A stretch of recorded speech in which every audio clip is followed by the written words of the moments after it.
Like, like I was a PHP developer kind of at once upon a time. Nobody knows us anymore. They're still out there, man. They're still out there.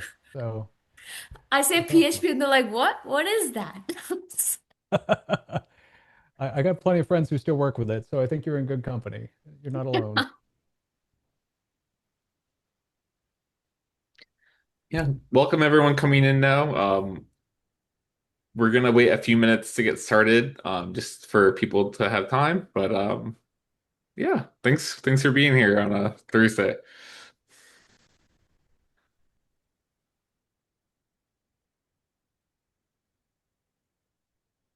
That is true. That is true.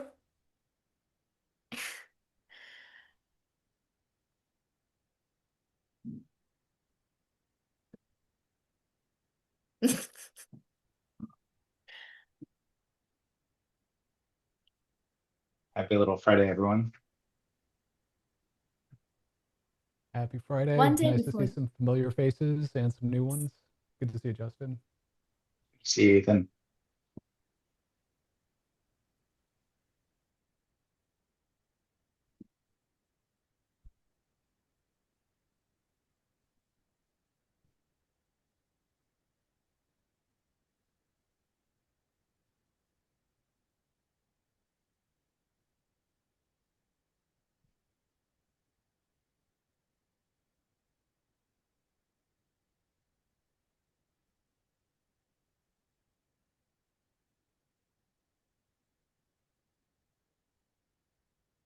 Awfully silent. You should put some music or something.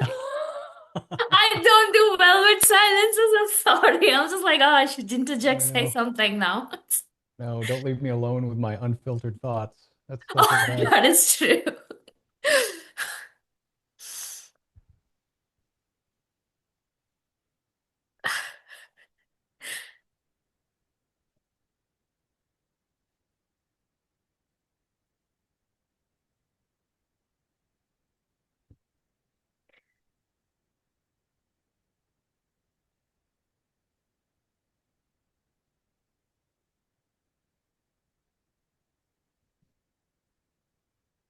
Do we Just want to so every record this, Ethan? Do you want to record it, or do you for anything? I mean, totally I'm up to you. I'm it looks like it's being recorded now, which I'm totally fine with. Oh, is it? It looks like it. Oh, People, yeah, yeah. Sorry, my bad. Yeah. no, no, Okay, no, no, cool, that's cool, great. Yeah, if cool. That's that's great. okay with everybody. Um, It's Perfect. okay Yeah. with me. Then One thing I've done in the past, I don't know if y'all, I'll defer to you all, but recording the talk uh, and then stopping recording when it's time for Q&A, just since this is a topic that some folks may not want to have on the record. So that sounds just an good. idea. Yeah, Okay, we can do that totally. cool. Um, it's 6:05. Maybe Give we you can one get second. started. I know people will keep tick coming by. So yeah, Sounds sounds good. great. yeah, Let's do it. yeah, awesome. Well, good evening, everyone. Happy Thursday. Happy almost the weekend. It is a real honor to be here. It was really nice when Kieran and Vaishnavi reached out and invited me to speak to the Boston chapter of the IxDF. It's just wonderful to be here, and I can't thank you enough for all of you all showing up for this after a long day, what I'm sure was a long day of work. So this is a talk titled "You Deserve a Tech Union," and I'm going to talk for about, let's say, 30 minutes or so, because primarily, like, I'm really excited about having a discussion afterwards. So we wanted to leave plenty of time for that. So think of questions, think of things you're concerned about, things you're wondering about, and we'll dig into them at the end. But yeah, just thank you all so much for coming out tonight. It's really a wonderful honor to be here. Um, so hi, my name is Ethan Marcotte. I'm an independent designer based in Boston. My pronouns are he and him. Um, I am a middle-aged white man with close cropped blonde hair. I've got wire-rimmed glasses on, and I'm wearing a gray cardigan over a sort of a blue floral print shirt. And on a professional basis, I have been a designer since the late 90s, which is That sentence does not get any less weird the more I say it. Now, I'm best known in some circles for coining the term responsive design, which is something I ended up apologizing for a lot. But more recently, I've been writing and speaking a lot about labor issues in tech, and more specifically, what it means to work in tech, to be a worker in tech, and how that's been changing pretty rapidly over the last decade or so. And so that's a nice lead into today's topic, because I'm excited to talk with you all today about my most recent book, which is called You Deserve a Tech Union. As you can tell, I didn't go very far for the title of this slide. But this book first came out in 2023, and I've recently re-released it with a brand new design that I'm really excited about. So this is a short book that tries to do a lot, but I think of it as basically providing three things to the reader. It provides an argument, a history, and a handbook. So first and foremost, this is a very small book, but it does have a big argument, which is that the future of the tech industry is a unionized workforce. So as people who do tech work, you and I, we are basically facing a ton of challenges right now. Instability in work, automation, unsafe working conditions, and so much more. So basically, this book argues that our future is actually dependent on getting organized together and forming unions. But the book is also a history, because I think it's tempting to look at all the organizing and unionizing that's been happening in tech over the last few years and seeing it as somehow new or different. But in researching this book, I actually learned that there's a very long, rich history of organizing and activism that has been led by tech workers. And I wanted to try to connect today's struggles with the fights that we've seen in the past. And then finally, the book's nothing if not a handbook, because ultimately I want to be able to connect you with the resources and strategies to show you how you and your coworkers can actually start today by forming a union of your very own. And I suppose there's one thing I should make clear up front related to that, because I'm a little bit of an odd choice to write about labor unions. Now, I'm a working web designer. I've been working in tech, like I said, since the late 90s.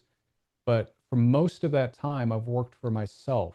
Not all of it. I've gone in-house a number of times, but still predominantly as an independent designer.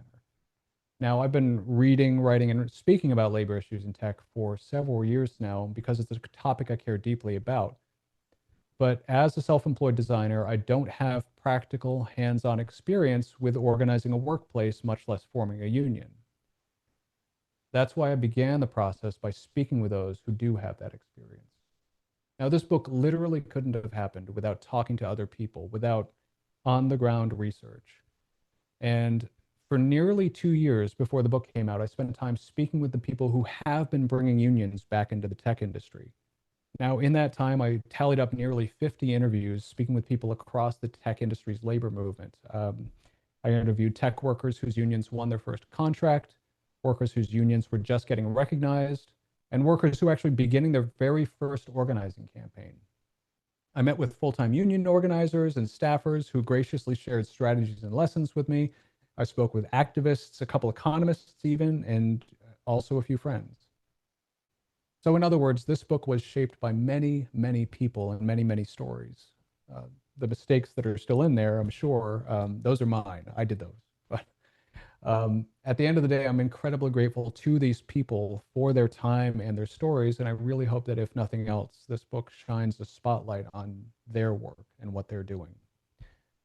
So let's talk a little bit more about what's in the book and why I think it matters to us.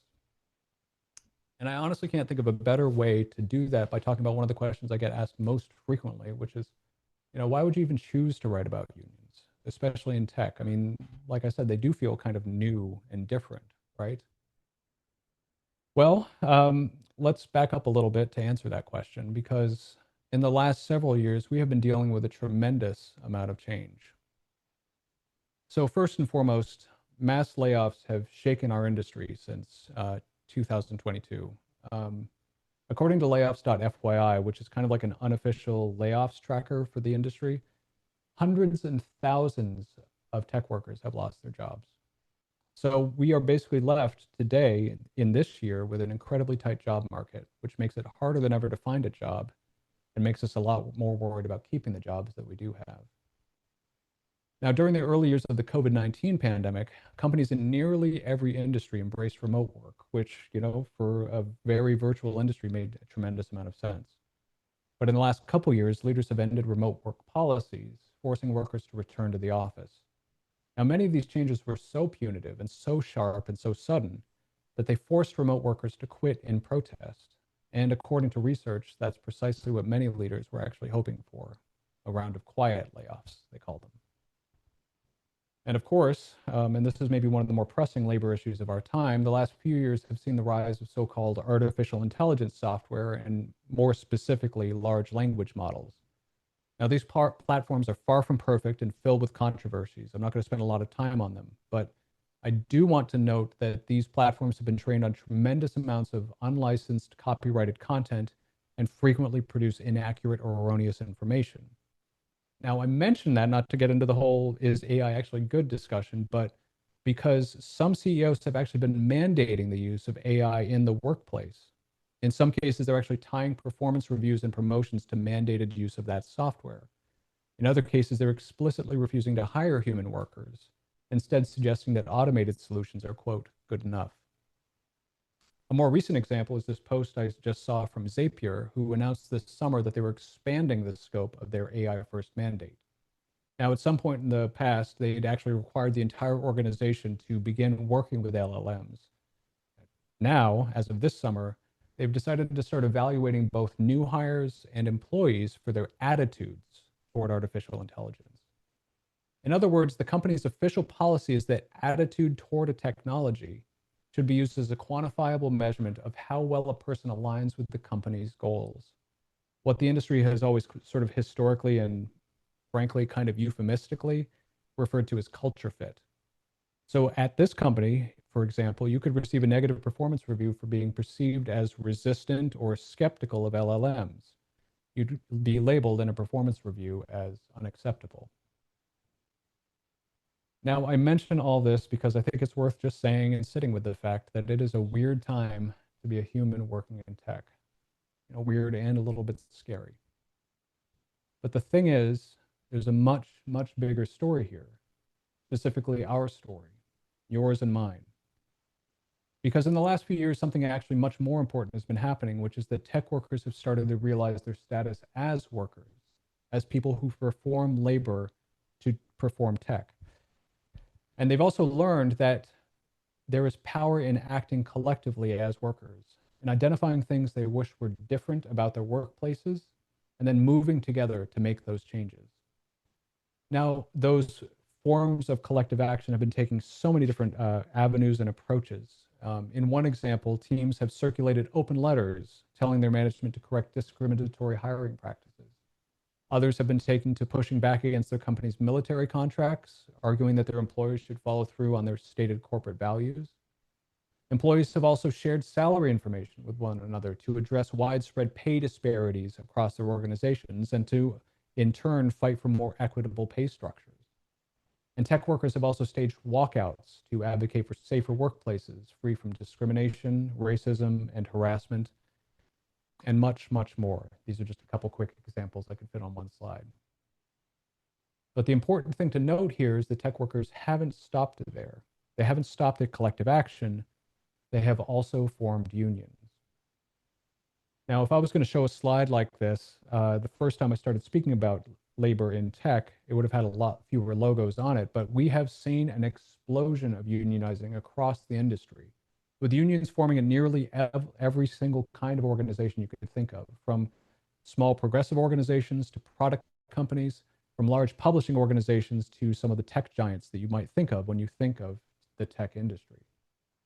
This list is not short either, from Kickstarter, Nava, Code for America, Act Blue, NPR, The Atlantic, Microsoft, Blizzard, Activision. I mean, these tech workers have unionized in order to build a path to a contract, to have a literal say as a union, as a group of workers, in defining the conditions under which they work. A certain kind of union has actually formed at industry giants like Alphabet and Apple. But at every single one of these organizations, these unions are now in place and they will fight for their workers, they will fight to protect them, and give them the means to consolidate their power. So at the end of the day, this is really why I wrote the book, that unions in the tech industry isn't a hypothetical thing to dream about in the future. This is happening right now. And honestly, it's maybe one of the most exciting things that I can think of happening in tech today. Because thanks to the tireless work of many, many, many people, that movement is fighting for a better version of the tech industry, to make it a better place for us to work. And the thing that I want to leave you with today as we work through the rest of this presentation is that you can be a part of that labor movement. Because I really hope this book can, in its own small way, try and make that movement more accessible to more tech workers. Now, you might be curious at this point, what is a union exactly, right? I mean, it's the U word. Folks have a rough understanding of what it is, but they may not necessarily know how it works or why it's important. So to answer that question, I want to talk a little bit about power. And I'm going to do so because while one of my cats is joining the presentation, so I hope that's okay. But now power is a word I realize we don't use very much in our industry because it's hard to think of ourselves as engineers, as designers, as product owners, as content strategists, whatever your title is. It can be hard to think of yourself as powerful, right? Because so much of our work is beholden to clients, to deadlines, to key initiatives set by your leadership, to the demands of our products and their audiences. So what do I mean by power? Well, quite literally, power is the ability to exert influence, to change behavior. So for me, I'm a designer. So as I work, the way in which I design determines who's going to be able to access my work, and just as importantly, who's going to be excluded from accessing it.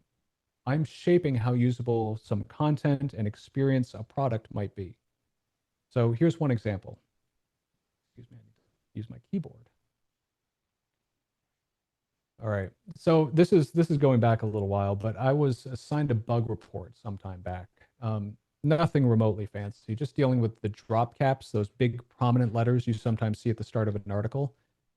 This pattern in a design system I was working on had an issue. And maybe you can see it already in the screenshots that I've prepared, but I'll zoom in just a little bit. Now, these are 3 screenshots of how these drop caps appeared across Firefox, Chrome, and Safari. And I'll turn borders on just to really highlight the issue. So this is the problem in a nutshell, because at the time when I got this ticket assigned to me, the alignment of those drop caps wasn't consistent. In Firefox, we actually have the effect we're going for. We have this nice tight box around the shape of the letter. Unfortunately, that was the outlier, because Chrome and Safari are sized more consistently to each other, but the boxes are much, much taller than we'd like. There's all that extra space above and below the letter form. I want to be very clear, this is not a world-changing bug by any stretch of the imagination. And in fact, it was quite easy to fix. I changed some of the underlying code behind the drop caps and how they were actually built, deployed the fix across all the sites that used the pattern, and watched the error kind of resolve itself. We then had a consistently sized letter across all of the browsers we tested in. And then 30 minutes later, I had to revert the fix. I had to back out the change that I'd made because the work wasn't finished. See, here's the thing. I had fixed the visual treatment of this design pattern. But on the web, we're not just serving sighted users. We're designing for users who may not browse the web like you and I do, who may not see the web like I do. So in other words, what does this design sound like, for example? At to watch the storm. So beautiful yet terrific. Did that audio come through? Great. Because that's a weird thing. I got this from a reader report shortly after I deployed the fix. And what's happening there is the first word where the drop cap appears sounds kind of broken, right? It doesn't sound like Matthew. Let's listen to it again.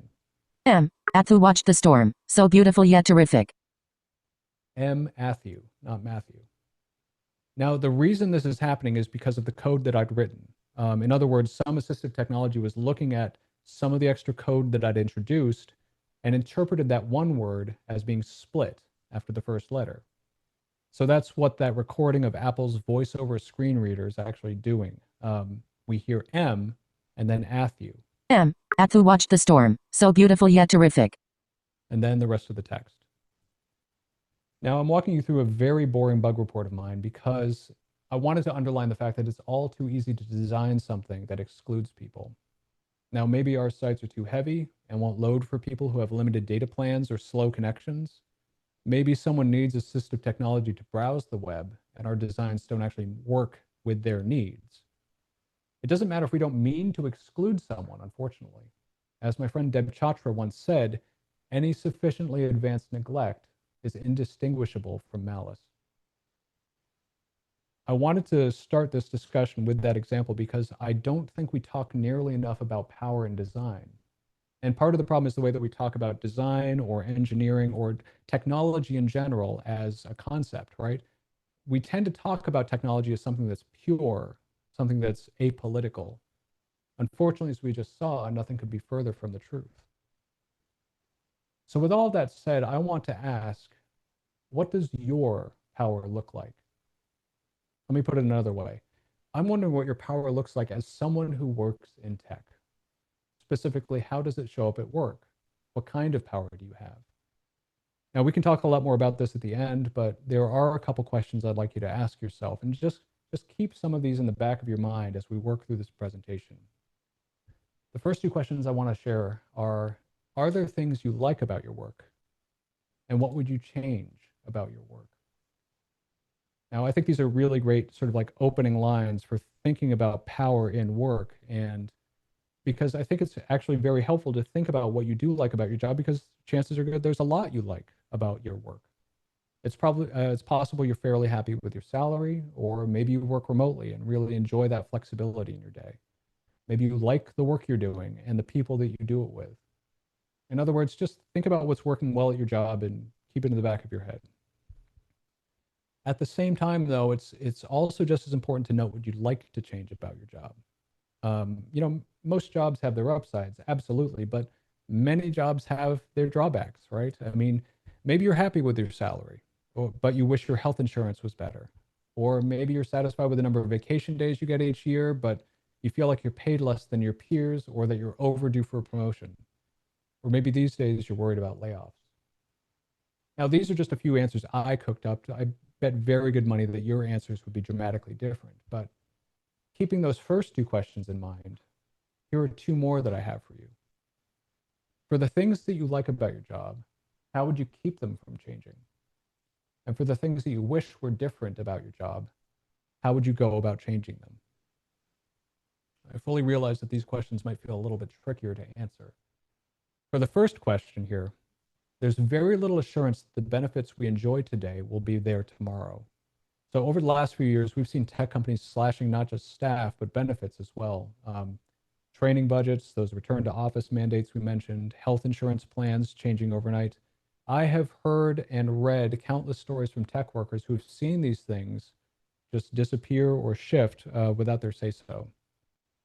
Now, for the second question, how would you change the things that you wish were different? I realize answers might be harder to come by, because depending on what you want to change, your path to making that change might feel scary and perhaps even impossible. Like advocating for yourself to get a raise might feel doable if super uncomfortable, but that kind of hinges on whether or not you have a good relationship with your manager. But if you do, what happens if that manager leaves? Or what happens if you don't have that good relationship? What I'd like to suggest here is that our status quo relies on a considerable amount of uncertainty and unpredictability inherent in our relationships to tech work. That our role as workers is defined almost entirely by a lack of guarantees. So the benefits you enjoy aren't necessarily guaranteed to you and might change in a year's time or in a month's time. Your path toward a raise or promotion might depend less on a fair and transparent advancement system and more on whatever social capital you've managed to accrue at your work. Your job might exist tomorrow, or it might not. So keeping that in mind, let's talk about how we'll change that status quo. And this is, I think, where we're finally ready to tackle the question I used to open this section of the talk, which is, what is a union? And part of the reason I've been taking a long, slow run up to this question is because it is a big question. And frankly, even with all that preamble, it takes a little bit more time than we have today to fully answer it. Now, this is in part because the term means slightly different things in different countries, because the union exists in a legal context, and that differs from country to country. And we'll talk a little bit more about that later. But with all of that, regardless of where you are on the planet, there's a working definition of a union that I actually think works pretty well in just about any context, which is a union is a group of workers who, through organization and collective action, fight for a better life. Now, I want to highlight three main concepts here: a group of workers, organizing, and collective action. And I'm going to show a couple examples of how these work together to sort of put our working definition of a union through its paces. Let's start with an example from 1866. I like to keep it timely, but I like starting with this example because I think it's a wonderful illustration of people banding together to fight for that better life. Because in 1866, there was a group of black washerwomen in Jackson, Mississippi, who collectively wrote an open letter to their mayor in which they were protesting the low wages they were receiving from the white families that employed them. And in that letter, the washerwomen also announced their intent to offer a uniform rate as a group, one that more fairly compensated all of them for the work that they performed. It's a wonderful letter. It's short. It's very clear written. I recommend checking it out, but here's a key paragraph that I want to share with you tonight. Be it resolved by the washerwomen of this city and county that on and after the foregoing date, we join in charging a uniform rate for our labor. And anyone belonging to the class of washerwomen violating this shall be liable to a fine regulated by the class. We do not wish in the least to charge exorbitant prices, but desire to be able to live comfortably if possible from the fruits of our labor. I love the letter, I love this paragraph, and I love that last line, because we desire to be able to live comfortably if possible from the fruits of our labor. I mean, what more does anybody want, really? Now, the reason I love this example, this letter, is not just because of the writing, but also because I think it really nicely props up that working definition of a union. Because three things were able to happen here that I think mark them as a union. First, they identified an issue together. The letter couldn't have happened if the washerwomen hadn't decided as a group that their pay was inadequate. And then they got organized together. Once they had identified that issue, the washerwomen could then decide when and how to fix it by agreeing upon a new rate as a group together. And then finally, after having identified the issue and gotten organized around it, they decided to take collective action together. They decided to basically, as a group, send that letter. That was the action that they took collectively. But that action could only happen once they established that consensus on how to act, once they'd gotten organized together. So again, identifying an issue, organizing, and taking action together. And together is really the key word there. So that's from 1866. How does this process map to tech workers? Well, let's jump dramatically ahead in time to something that just happened a few weeks ago. Now, maybe you've seen this in the news, but the workers at Kickstarter United, who are actually one of the tech industry's very first unions, recently voted to strike. There's actually going to be a rally in Boston next week if anyone's local. So, check the socials for that. Wednesday, I think. But anyway, the union basically decided to strike, which is it's an action that a union can take, and we'll talk a little bit more about that later. But a strike is basically a work stoppage. The union members have basically voted to walk off the job as a union until their demands are going to be met by their bosses. Now, why did they vote for to strike? Well, they've basically been stalled out in contract negotiations because they've been fighting for two key proposals that management has basically been stonewalling them on. And so here's a quick excerpt from their announcement of their strike. On September 26th, 85% of Kickstarter United members voted to authorize a strike beginning Thursday, October 2nd at 8 a.m. unless management reaches a fair contract agreement. We're fighting for a fair contract that protects our 4-day, 32-hour work week and raises pay for the lowest paid employees. Unless management acts, we are prepared to strike on October 2nd. Now, the times couldn't be more different than 1866. But the ingredients are still the same for our definition of a union: identifying an issue, organizing around it, and taking action on it together. Now, for the workers of Kickstarter United, they're fighting to protect their work schedule and to get a contractual guarantee that enshrines the 4-day work week pilot that the organization's already been using. The union's also looking to raise the salary floor for their lowest paid members. In other words, getting a contractual guarantee that work will remain as equitable as possible. So those are their two key issues that caused them to strike. And to take action on it, they held that vote. They voted to strike, to withhold their labor until their demands are met. Now, the fact that they won their strike authorization vote with such overwhelming support, I mean, again, 85%, this wasn't close by any sense of the word. That's really a testament to the organizing they did. They identified the issue, they built support around it, they organized around it, and then acted together. Now, if you'd like one more example of an organized tech workplace, you don't actually need to look much farther than Google. And Google was actually at the vanguard of a lot of the heaviest organizing in the industry that we saw over the last decade. Now, you might remember this, but in 2018, that was a year that held a litany of bad news for Google as an organization. First, there was something called Project Maven, which was Google's first foray into defense contracting. And then there was news of Project Dragonfly, which was an attempt to create a censored search engine for deployment in China, one that could potentially enable state surveillance. And then in late October of that year, the New York Times reported that Google had protected 3 executives of accused of sexual misconduct, including Andy Rubin, the founder of Android. Now, according to the reporting by the Times, rather than firing the executives, Google paid each of them millions of dollars upon their departure, even though they were not legally required to do so. That was in late October of 2018. On November 1st, 1 week after that Times expose, 20,000 Google employees and contractors walked out of the company's offices around the world. And as they walked out, as they effectively struck, they presented Google's leadership with 5 demands. Every single one of these demands basically represented the workers' calls for a safe working environment, for an end to the sexual harassment, the discrimination, and the systemic racism they saw in their workplace. And they used the anger generated by the New York Times expose as fuel they could use to mobilize on these issues, to get organized and to take action together. Now, I want to be very clear, this mobilization didn't happen in the span of a week. It really did take the better part of a year, because Google employees had already been organizing throughout the year thanks to the internal debates around projects Maven and Dragonfly. And that organization took many, many different forms. I mean, one group penned an open letter to Google's CEO asking him to cancel the Project Maven contract.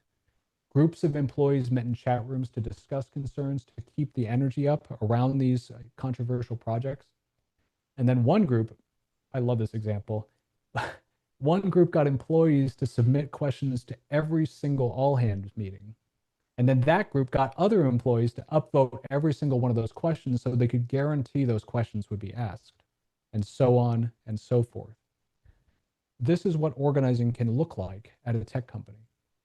But just as importantly, this organizing needs to be seen as social infrastructure that Google employees were building over the course of that year to better connect with each other, to build solidarity and power together. And having done that, having built all this infrastructure and power and solidarity, they could then, in the wake of those sexual harassment scandals, draw upon those lines of communication and their justified frustration to mobilize a worldwide walkout. So again, we'll come back to this definition that yes, a union is a group of workers who through organization and collective action are fighting for a better life. This is definitely what we're seeing at Google, what we're obviously seeing at Kickstarter United, and definitely what we saw at the Washerwomen in Jackson, Mississippi. So let's say you're interested, you want to learn a little bit more. How do you actually go about forming a union? Well, there's one thing I want to underline here, which is that the Google walkout participants were a union, and at the same time, they weren't a union. This is one of those like 2 wolves trapped inside you moments, but I'll explain. Because yes, absolutely, a union is a group of organized workers who are taking an action together and fighting for something better. At the same time, a union exists in a legal context.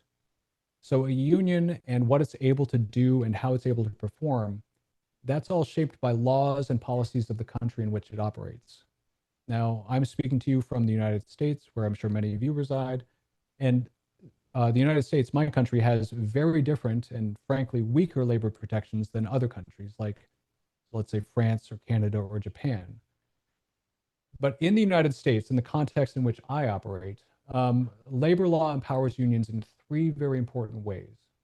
First and foremost, it provides access to the collective bargaining process, negotiating for a collective bargaining agreement or CBA, which is basically a $50 word for a contract that quite literally details and protects the terms of your employment. It also affords you access to the ability to strike and legally protects that ability to strike, in which workers withhold their labor to win concessions, as we saw with the Kickstarter union. And then the third tool is democratic governance, which may sound less exciting than the other two, but arguably it's the most important, because a union is controlled directly by its membership, by the workers who belong to their union. So if you think about it, forming a union at your workplace is actually installing a little democratic engine at your place of work. Now, if you're interested in forming a union, I have good and bad news for you. The process is fairly straightforward, but there's no like clear, easy roadmap. The path to a union is unique at every company because the people at every company are unique, their needs are unique, the organizational challenges that you'll face are going to be different across different organizations. But at a very high level, painting with the broadest of brushes, I think you can kind of break this path toward forming a union in the United States into sort of like four high-level steps: building support, conducting outreach and more organizing, winning your union, and then negotiating your contract. The first step, building support, is really laying the groundwork for everything that's going to follow. You and a couple trusted coworkers will start having quiet conversations and building an organizing committee. Now, that is basically what it sounds like, the group of motivated workers who will help you organize your workplace. You'll also help map out your organization in spreadsheets to track your progress and find a national union to affiliate with. The second step is basically continuing that work and expanding your base of support. You're going to continue to talk with more coworkers. You'll look for issues in the workplace to organize around, which will then help bring more people into your campaign as you take action on those issues. And that's also going to keep your existing supporters mobilized and keep your support high. Next is winning your union, because once you've actually gotten enough people on side and you've gotten sufficient levels of support, you'll go public with your campaign. You'll actually ask your management to voluntarily recognize your union. And if they do, then you're basically official and can move on to the next phase of negotiating your contract. But if they don't grant recognition, which is becoming a little bit more common these days, you'll have to prepare for a union election where everyone will vote on whether or not to join the union. Now that takes time, and in that time, you might need to ready yourself for what's called a management fight and basically rat around some potential anti-union tactics. And then finally, once you've gained recognition or won your election, then you can start negotiating for your contract. Your union will elect a bargaining committee who will be responsible for hammering out contractual language across the table for management. And once the draft contract is ready, your union will vote to ratify it and hopefully approve it. Now, in terms of what can go in a contract, I mean, that's a healthy topic of conversation, because at the end of the day, it's going to document everything your union and your employer have agreed to during your negotiations. For example, it could define pay levels for different jobs at your company, define the criteria to be used in performance evaluations and promotions rather than keeping it up to ambiguity and chance. It could limit the use of monitoring or surveillance software at your job. It could outline the health benefits that must be provided to all employees. It could define protections for workers in case of layoffs. A union can't prevent you from losing your job, but can dictate the kind of layoff you have.